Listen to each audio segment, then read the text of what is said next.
Whenever we calculate compound interest, does the year, quarterly, half yearly, yearly really matters? Is it with the same formula or things would be different while calculating these things? And if they are different, how they are different and how can we evaluate the values using these differences with only one single formula? So today we would be learning how to evaluate the differences with the help of only one single formula. Though compound interest seems to be evenly tough for all of us, but I, Rina Sharma, your vitamin T, mentor teacher for all online solutions, would be discussing these topics today so that compound interest will not be scary after this. So let's start the video.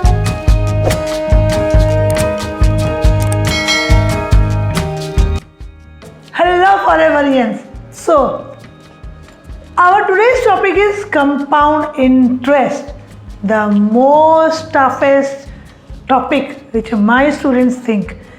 But there are some basic formulas which we really have to remember or keep it in mind while dealing with compound interest. Otherwise, we won't be able to solve. Here are the solutions, the ways to find out the compound interest. The calculations are a little bit tough, but no need to be worried about it. If we focus and we practice, we would be thorough through it. First, let's understand the formulas and why we are using these type of formulas. In case of simple interest, which we did in our last video, we had followed just a simple formula, PTR by 100. See, here also all those terms will be used, but in a different mode. Why? Because in case of simple interest, the amount of interest is fixed. But in case of compound interest, what happens? Suppose I have taken a loan for 5 years from a bank, and if the bank is charging me on simple interest, then I can flat away calculate the simple interest. It will be fixed for every year. But if it is calculated on compound interest, the bank is at a more profitable position. How? Because for the case of first year, when we calculate, it will be simple interest only. But for the second year, what happens in compound interest? The principal value plus the simple interest which we calculated for first year will be added, and that value will be termed as the principal for the second year. And for the third year, what it happens? The principal of the second year, which was simple interest of first year and principal, added, and on that interest is calculated. So see how the bank is in profitable situation, because on the interest which the bank is earning, on that also every year it is adding, because it is being added on the principal. That's why we say that any figure, if it is compounded, after 3-4 years you can see that there is a huge growth, because on the interest also, when you are getting interest, of course the value will increase at a very higher rate compared to simple interest, which is flat and fixed, which is easy also to calculate. But basically when we go to practical world, simple interest is overlooked and compound interest takes the place of simple interest in case of commercial factors, financial plannings, bankings and all. This is dealt with our day-to-day activities. So here is the formula for compound interest. First, let's understand the formula. In simple interest, what we did? We used to calculate simple interest. We used to add it in principal and find out the amount. But here, we simply calculate the amount. With the amount after calculating, we subtract the principal and find out the compound interest. So amount is equals to P into 1 plus R by 100 to the power N. P, I hope you understood, it is principal. Yes, R is rate, but what is N? N is the time. Whenever we are denoting it in case of power, instead of writing T, we write N. it denotes the power, the time, the number of times it will be multiplied. But still see, there is a variation in the formulas. Why? Look, if we are calculating it annually, if we are calculating it annually, the formula is P into, here nothing means into, so P into 1 plus R by 100 to the power n, if it is calculated annually, means in case for 1 year only. So when we calculate annually, we will just use this formula. But what when it is calculated half yearly or quarterly? In this case, the rate, whatever may be the rate of the interest calculation, would be divided accordingly. If it is half yearly, we would divide the rate by 2, then we will use. We cannot use the flat rate which we were using in case of simple interest, or if we have to calculate annually. So in those cases, we have to first divide the rate, then use the formula. The power will be 2. If I am calculating suppose for 1 year, and if the rate is given half yearly, we will first divide the rate, then it will be calculated to the power with 2, because in a year 2 times the interest is being calculated. So see, when we are calculating it in this way and compounding, it is compounding at a very faster rate. That is the reason compound interest is used in all commercial segments. If it is quarterly, we will divide the rate with 4 and the power will be 4. How to use these in formulas and how to solve it, we would be solving after the discussion of these formulas. But if the time is given in fraction, if the power were whole numbers, it is easy. But if the power or the time is in fraction, how to do? The part of the time which is whole number would be calculated separately, and the part which is whole will be calculated separately. So if it is, suppose it is 2 by 5, 2 by 5 years. In this case, these 2 would be considered separately, and these 2 by 5 years of the year fraction, it would be calculated separately. So this is the formula. The formula being same, but the power denotion will change here, and here the rate will be 2 by 5th. We will not calculate the rate of the full year which we used to calculate. Now if the rates are different, lot of times you will see, in order to minimize the compound interest of any particular figure, so that there is not a loss on anyone else, or in order to increase it at a higher rate due to the demands, what happens? The rate is divided. Either it can be increasing order, decreasing, or mixed. If every year the rate is changeable, if it is changed, means it is not flexible. Means if the rate is flexible, means it could be changed every year. In those cases, we have to calculate it every year separately. We have to use the formula of annual year, single, and 1 plus R1 by 100, 1 plus R2 by 100. This R1, R2 denotes the number of years it will carry on. So these are some of the formulas which we have to keep it in our mind before we start the questions. Now let's come to the basic questions, so that we understand how we are supposed to do the calculations of these formulas and find out the compound interest. So see, let's do our first question. Try to understand how to apply the formulas. So first let's write the formula. So what is the formula for finding out the amount? Because in this question, first we have to calculate amount, then we will find out the compound interest. Principal is given to you and time and rate is also given to you. Here it is given per annum, means we have to calculate it here annually, because it has not been mentioned that it is calculated quarterly or half yearly. So simply we will apply the formula which we used in the first case. So formula is P into 1 plus R by 100 to the power n. So here T means this n is denoted as T.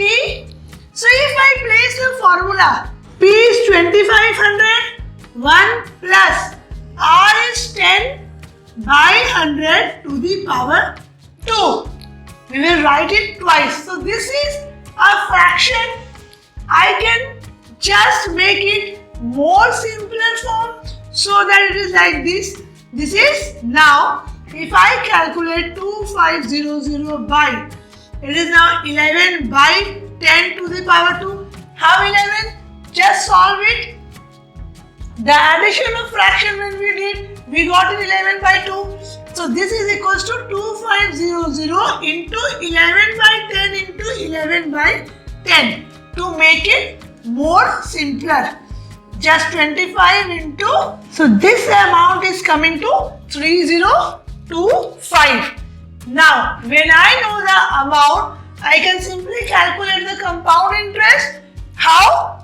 So compound interest is equals to amount minus principal, which is equals to 3025 minus 2500, or the answer is 525 in the first case. So this was very easy. The basics which we will always be required while we are doing this type of sums. Now come to our next question. Find the difference between simple interest and compound interest. So in this case, how we are supposed to find the difference? First I have to calculate the simple interest, then I have to calculate the compound interest, and then I will have to subtract both. So for finding simple interest, it is very easy. What we have to do is PTR by 100, which we did in our earlier videos. So this is 5000 into 2 into 9 by 100. After doing the calculation, we got 900. Now, in order to calculate compound interest, first we will calculate the amount. So the formula is P into 1 plus R by 100 to the power n. Again same way. So 5000 1 plus R is given here 9%. It is annually only because nothing has been mentioned that compound interest is calculated yearly, quarterly, half yearly or quarterly. So we will consider it as annually only. This is equals to 100 to the power, this is 2 years, 2. So 5000 multiplied, now this is 109 by 100 to the power 2. Or 5000 into, now just multiply it, remove the powers like this, so that the calculation becomes easy for us. So 5 into 109 into 109 by 10. This is 2. See, the same fund, when it is given on simple interest, I got an interest of 900, but when I am giving it on compound interest, I got an interest of 940 rupees 50 paisa. So the difference between both is 40 rupees 50 paisa. So these are the cases where we did the calculation of compound interest. So this, when we calculated, we got 5,940.50 rupees. This is the amount. In order to find the compound interest, I have to subtract amount minus principal. So 5,940.50 minus 5,000, I am getting 940.50. So this is the basic difference between the calculation of simple interest and compound interest. The same amount. In case of simple interest, see the interest earning rate. The amount is less, whereas in case of compound interest, it is drastically increased by 40 rupees 50 paisa. But if the figure is much more, then you can understand that how compounding really helps. So here the difference is 40 rupees 50 paisa. So these were the cases where we calculated it annually, when we have to compound annually. Now let's see if we have to calculate it half yearly or quarterly, how we are supposed to do. A sum amounts to rupees 23,762 rupees in 2 years at 9% per annum. A sum amounts means here our principal is missing. Means let's take P as X, because as I told you, a sum amounts to means amount is given to you. Amount is 23,762. Now in this case, how we are supposed to do the calculation? Write the formula. A is equals to P into 1 plus R by 100 to the power n. So here, in case of putting the value of P, we have to place the value of A here.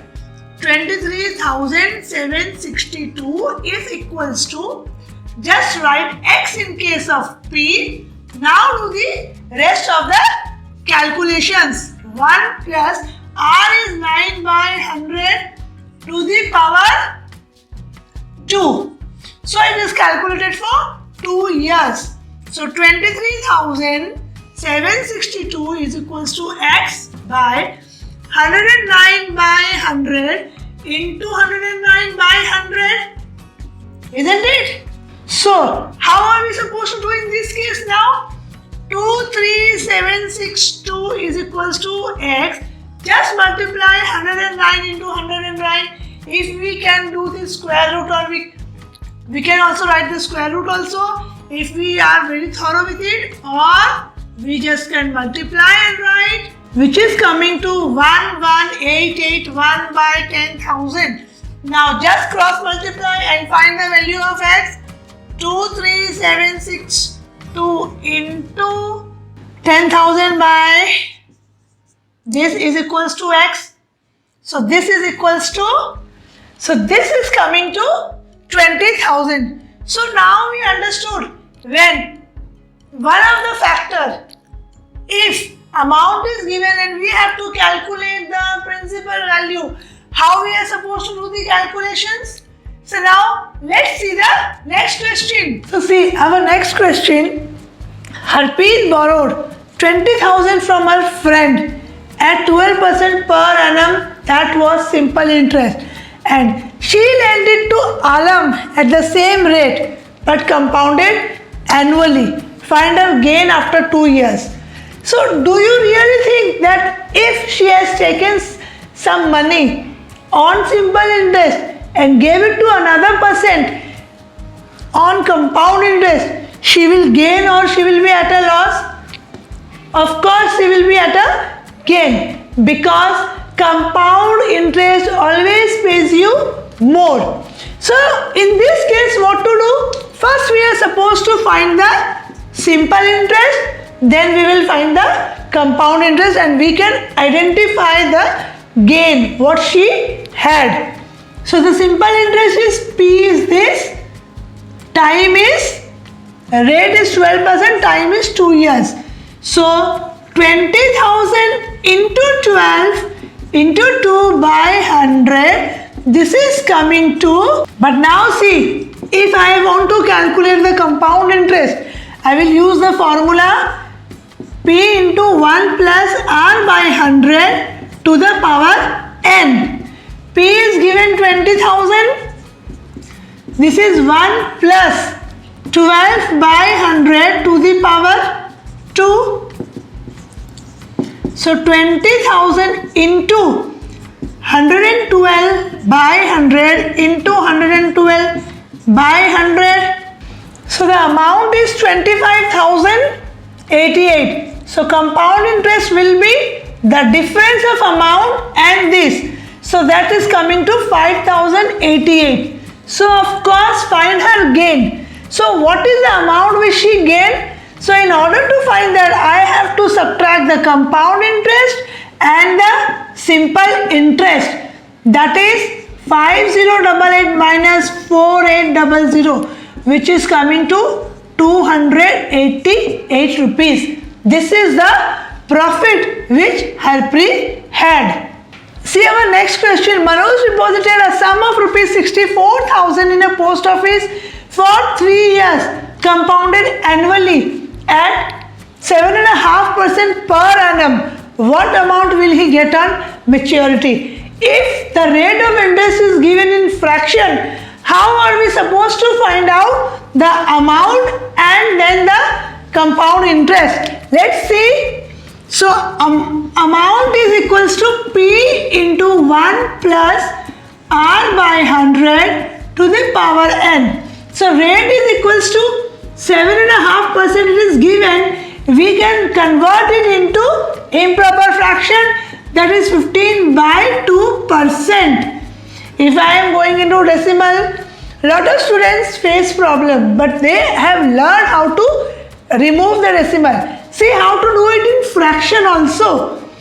So this is 64,000 1 plus 15 by 2 by 100 to the power, the year is 3. I can also write it as 1 plus 15, this 2 will come down. So this is multiplied with 100, it will become 200 by, so now this is 115 by 200, 115 by 200, again 115 by 200. Now if I do the calculations, the answer will come as 79507. So if this is compounded, this is the way, if the interest is given in fraction, this is the way to do the calculation. See our next question. Divakaran deposited a sum of rupees 6,250 in the bank, Allahabad Bank, for 1 year, compounded half yearly. So when we are dealing with the questions where it is compounded half yearly, what are the changes which we have to do? Rate is 8%. So the formula is what? A is equals to P into 1 plus R by 100 to the power n. But we have done the formula that when it is compounded half yearly, we have to divide rate by 2, because in a year 2 times the rate is calculated. So rate will become 8% by 2, this is equals to 4%. And if it is compounded, if it is 1 year, means twice it is calculated, so our n will be 2. So then how to do the calculation? So this is the thing which I have to change where it is half yearly. So A is equals to 6250 into 1 plus 4 by 100, not 8 by 100 to the power 2. So 6250 into 104 by 100, 104 by 100. On calculating it, we got 6760. And if I have to find the compound interest, this is my amount minus principal, means 6760 minus 6250, this is coming to 510 rupees. See our next question. Michael borrowed 16,000 from a finance company at 10% per annum, which is compounded half yearly. So what amount of money will discharge his debt after 1.5 years? In this case, the principal is given to you 16,000. Rate is 10%, but it has written here that it is compounded half yearly. So I will divide the rate. It is 1.5 year. So here n will be 3 years. Instead of 1.5 year, I will write it as 3. The power which I will denote will be 3. So this is the 2 hints which I have given to you. Calculate it, practice it. Do write the answer in the comment box. If anyone have any doubt, please do ask. And rest of the questions of compound interest of the further exercise we would be discussing in the next video. So keep practicing. Thank you.